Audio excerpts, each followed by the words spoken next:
How's it going, everybody? Welcome to the Pastor's Paddock. My name is Brian. Last time we were together, I alluded to a man named Philip Bliss. Now, he's the one that wrote the music for It Is Well With My Soul. If you missed that video and you want to see it, I'm going to include a link to it down in the description section below. As a 10-year-old boy, Philip Bliss heard the sounds of a piano for the very first time.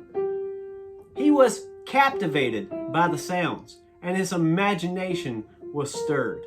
He later became a traveling musician. He became a church music director for a church in Chicago. He later traveled with an evangelist named Daniel Whittle, being both his music leader and the children's program leader for those meetings.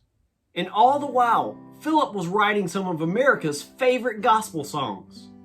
But in 1876, he needed a break. He had just written the music to It Is Well With My Soul, and he just finished up a whirlwind tour with Daniel Whittle, the evangelist. He was tired.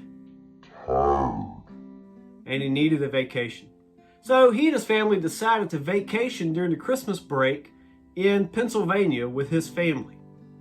And while they were there, a telegram arrived requesting that they return so that Philip Bliss could sing it the last Sunday of the year at D.L. Moody's Church in Chicago. So on December 29th, 1876, leaving their two small children with Philip's mother, they got on board the Pacific Express, bound for Chicago. There was a terrible snowstorm that winter, and about 8 o'clock at night, the train was creeping over the chasm somewhere in Ohio when the trestle bridge collapsed. The cars plunged 75 feet into the ravine below. Surviving the crash, Philip climbed out through an open window. But then a fire started. Lucy, his wife, was still inside, pinned by the twisted metal of the seats. Others tried to stop him from going in, but he entered into the flaming wreckage, shouting, "If I cannot save her, then I'll perish with her." Both died. He was 38 years old. Philip's trunk finally arrived in Chicago, and when they opened it, they found the last hymns that he had written. One of them was, "I will sing of my Redeemer." I will sing of my Redeemer, and his wondrous love to me.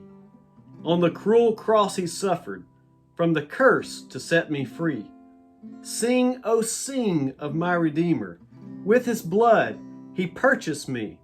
On the cross he sealed my pardon, paid the debt, and made me free.